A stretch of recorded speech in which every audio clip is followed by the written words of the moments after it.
This is ladies build phase 1, day 1. So this is the squat day. This is the lion hamstring curl. So you can start there, okay? So a couple of basic instructions on the lion hamstring curl that make a big difference. It's a machine exercise so that you don't take that much cueing in the technique. Okay, you can start your set there.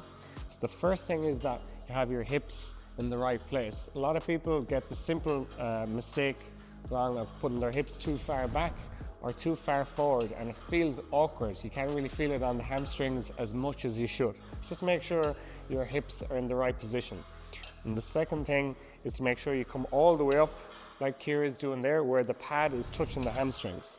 The hamstrings are going to work the hardest here in that last end range of motion where the hamstring or the heel is closest to your ass. So you want to bring heel up close to your ass as you can, and that's where you're going to feel the hamstring the most.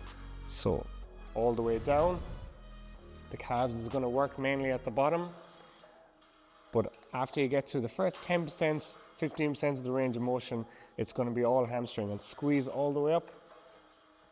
And you can train this exercise really, really hard to failure very, very safely. So let's go 5 more reps. 5, squeeze, 4. So I love putting this exercise paired with the barbell squat because it warms up the hamstrings, and that makes your knees and your hips feel a lot better, especially in the colder times of year. It warms up the knees and the hips for heavier barbell squats. This is the barbell squat, so you can hop in there, Kira. So the first tip, and a really important one before you start, is just making sure that you grab the bar as tight as you can before you go underneath. So come back this side of the bar again, grab it as tight as you can, and then once your hands are fixed in that position, then you go underneath. Okay, so toes pointing out a little bit, about hip width apart, squeeze the bar as tight as you can, drive the elbows down and squeeze your back muscles, and then just focus on bend your knees. So Kira has very good flexibility there. So the range of motion is excellent. So a lot of the time when I'm getting clients to start off with the barbell squat, I use the heels elevated. Not because you can't do it without the heels elevated, because it teaches you full range of motion.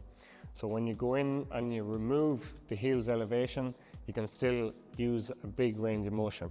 So squeeze the bar as tight as you can, chest up, keep your eyes focused and gaze forward, and just focus on bending your knees, getting as low as possible. So with squats, the bigger the range of motion, the better. I've never trained a powerlifter, I've never trained a bodybuilder, so for just general everyday, keep going there, go 2 more reps, general everyday strength exercises for strength that's going to transfer into sports and everyday life, you're better off with full range of motion. Okay, that's fine. Excellent. Well, this is the Mark Carroll glute lunge. So this is just a small variation on the normal reverse lunge that makes a big difference on how much you feel your glutes. So you can hop in there. So you hold on to something for balance, keep the weight in one hand, and big step back. So the big difference here is when this leg goes forward, it doesn't actually touch the ground. So the right leg that's doing the work and the right arm that's holding the weight, that's the side you're going to feel it for the full 10 to 12 reps. So the continuous motion makes sure that you keep tension on the right leg all the time for the full 12 reps, which in most lunge exercises, it's hard to keep the tension on the muscle for the full amount of reps. You end up having little breaks where your other foot takes a lot of the weight. So as you step back, your glute is working really hard, and then it pulls you forward. And the right leg, the one that's doing the work, you want to really pull your heel or push your heel into the ground to drag yourself forward. Your upper body leans forward a little bit, and you drive the hip forward. Good, excellent. And with the opposite, leg, drop down low, push the knee forward, and keep tension on the leg. So another coaching point here with the MC glute lunge is to make sure that your knee on the left leg is going forward a little bit, not as much as a split squat, but definitely the knee should be going forward a little bit and it shouldn't be upright. This is the double banded hip thrust. So I absolutely love this exercise for a couple of reasons. So you can start there here and go for 20 reps. So the first reason I love this exercise is because it really helps people feel their glutes when they're starting off to hip thrust. So a lot of people, the complaint they'll have when they're hip thrusting or learning how to hip thrust for the first time is they don't feel their glutes. If you use a couple of bands at the start, they'll have absolutely no trouble feeling their glutes and feeling their glutes really burn. And to get that feeling and to get that mind-muscle connection before you start using heavier weight is really, really helpful long term. The second time I love this exercise, I love using this exercise, is as a finisher. So like guys like getting a bicep pump or a chest pump, girls like feeling their glutes work. So if you can do your heavier compound lifts first, like your lunges, your RDLs, your squats, and then towards the end of the session, use a double banded hip thrust. The higher threshold motor units or more motor units or more muscle fibers will have been working earlier in the session, and it's far easier to get a pump using an exercise like this. So it's like a hypertrophy or volume exercise at the end of the session. So squeeze up, let's go for 5 more reps. It's also very, very safe, very, very easy on the lower back. And then we'll finish with an isometric contraction at the top. So 5, 10, 9, 8, 7, 6, hold, squeeze. So you hold in the hardest position at the top, and with the 2 bands, your glutes will be burning a lot, and then down to the bottom, finish. Excellent, well done. This is the leg press. So very simple, very basic movement, and you're gonna find a leg press in most commercial gyms. So what we're gonna do is just a normal stance here, so toes pointing out a little bit and your feet in the middle of the pads there. So as there's 3 pads here, you'll emphasize different parts of your legs or different parts of your quads especially. So you can start there. We're just doing a normal in the middle of the leg press. So go for 15 reps. And with the leg press, the couple of really important teaching points is that you don't want to lock out fully at the top. You're going to put unnecessary pressure on your knees, and you don't want your ass to be coming off the seat at the bottom, to be putting unnecessary pressure on your lower back. So keep your bum on the seat and make sure you don't lock out fully at the top. So today, we're going to do a drop set. So strip off one of the plates after you do your first 15 reps and straight away into tailor.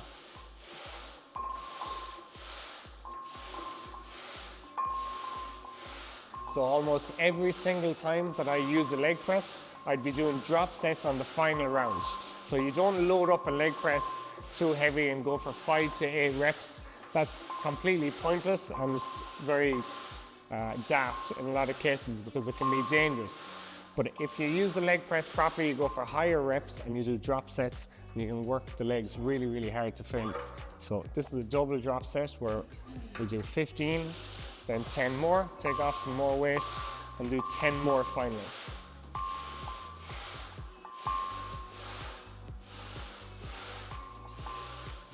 Good, excellent, well done. Done, done. So you can work your legs really, really hard, train them to failure in a very safe way if you use the leg press properly. So no really heavy weights.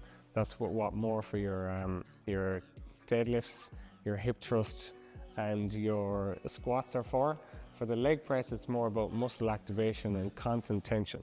This is the heels elevated back squat. So grab the bar as tight as you can and then go underneath. It's really important when you're squatting. So to make sure that your arms don't move more to one side than the other. It's a small tip that makes a huge difference. So you're always balanced. Right, you can step back here and start your reps. So the only reason, or the main reason, that you'd elevate your heels in any type of squat is for an increased range of motion. So it's all about getting as low as possible. So bend your knees, keep your chest upright, squeeze the bar, and get as low as possible. So I like using the heels elevated back squat at the start of any squat phase when I'm trying to add some weight to my squat, because it really enforces full range of motion and good technique from the start. So by elevating your heels, you're going to use less weight, but you're going to have a far better range of motion, which is ultimately far healthier for your joints long term. So squeeze the bar as tight as you can, bring your elbows forward, contract your back muscles as tight as you can, right, all the way down. Keep your eyes focused. I have a little bit of tape on the wall there where I like to get all my clients to focus on staring at. So it's not too high where your chin goes up, and it's not too low where your upper body claps forwards. So let's go 2 more reps. Squeeze the bar as tight as you can, bend the knees, and last one. Excellent, that work. This is the good morning. So I love this exercise, and it's not used very often at all. So it's from more Olympic lifting or powerlifting, but it has a lot of value in anyone's program, no matter if they ever want to compete in any sport. So the main difference at the start of the movement is that you grab the bar a little bit wider than you would grab a barbell squat. And because you grab the bar a bit wider, that means the bar is going to rest a little bit lower on your back or on your rear delts, and that's going to allow you to push your hips back further when you start. Okay, you can start there, Kira. It's going to allow you to push your hips back further without the bar rolling up and down, which is what happens a lot of people when they place it too high at the start on their traps. So push your hips back to a couple of coaching points.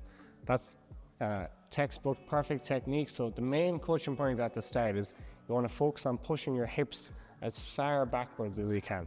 So if you see at the bottom of the movement, her hips or her glutes are way further back than her heels, that's exactly what you're looking for. And your stance, you're going to have your toes pointing out slightly, a little bit, just like a squat or a deadlift. And the bar placement before you start the lift is absolutely crucial as well. So your chin stays down and neutral, your head doesn't go too far back like when you're getting taught an RDL properly, and just really focus on feeling your glutes stretch as far back as you can. So for an awful lot of the top Olympic lifting coaches in the world, when they're asked how do they increase the barbell squat or the front squat, the strength in either exercise the most or the fastest, they often say good mornings. And I learned this exercise on one of the first ever courses that I did. I use it all the time, and I find that it's excellent for the lower back. And the stronger your lower back is, the more exercise you're going to be able to complete with good technique. Okay, done. This is the leg extension. So this is a very simple exercise for your quads that's just going to finish them off at the end of your sessions, or sometimes you can use it as a pre-exhaustion, so you can start your reps there. So the main thing about a leg extension is the full contraction of the quad muscle at the top. So you want to kick up as hard as you can, and just like very similar to full lockout on a tricep, you want to make sure that you fully extend your quads at the top of the exercise. So when you squeeze at the top, you're going to feel your quad the most, and that's going to help you, especially at the beginning of your fitness journey. It's going to help you learn techniques in the squats, split squats, and any other quad exercises like lunges. So when the range of motion is so short and you're just isolating one muscle, and keep the reps from 15 to 20 reps. And you can train it very safely to failure, and also use drop sets and intensity techniques on it without any risk of injury. This is the single leg curl, okay? So you can hop in there. This is a brilliant exercise because, like the single leg hip thrust, single leg curl is a chance to really isolate the hamstring, which isn't done usually in curling exercises. So you can start there, Kira. So just kick up as high as you can till your pad gets as close as possible to touching your hamstring. And you'll find that when you do this exercise for the first time, it feels very unnatural, because you're so used to, in Nordic falls, seated leg curl, lying leg curl, using both your hamstrings at the same time. When you have to isolate them and use one at a time, they feel a lot weaker. But just a few weeks or a couple of months doing single leg variations of the leg curl instead of the normal unilateral one, you're going to feel a massive increase in how balanced your hamstrings feel. So while your hamstrings can get away with one being a lot stronger than the other, when you're using both of them at one time, when you isolate one and use it one at a time, it makes a big difference to how balanced your hamstrings are, strength-wise. Okay, and go 3 more. 3, 2, squeeze up, and last one. Good, well done. This is the barbell hip thrust with a band. So you can start there here. So the main advantage of using a band is that you can feel the glutes a lot more. So when your knees are pushing out against the band, you can feel the contraction a lot harder at the top. So there's a couple of main teaching points with the hip thrust. The first is to make sure your heels are in line with your knees when you get to the top of the movement. That's very, very simple, but it makes a huge difference to how you perform the exercise. The second is to make sure that your head is forward and your chin is down. So head forward, chin down. So when you get to the top, your head doesn't fly backwards, which will make it, again, make a huge difference in how much you feel your glutes working. So let's go for 5 more reps. So real low at the bottom. So you don't have to use a band all the time when you're doing hip thrust, but in my opinion, it is good to go through maybe a 4 or 8 week phase of using a band. You'll use less weight, but you'll feel your glutes a lot more. You'll set up that mind-muscle connection, and then when you remove the band, you'll be able to use far heavier weight.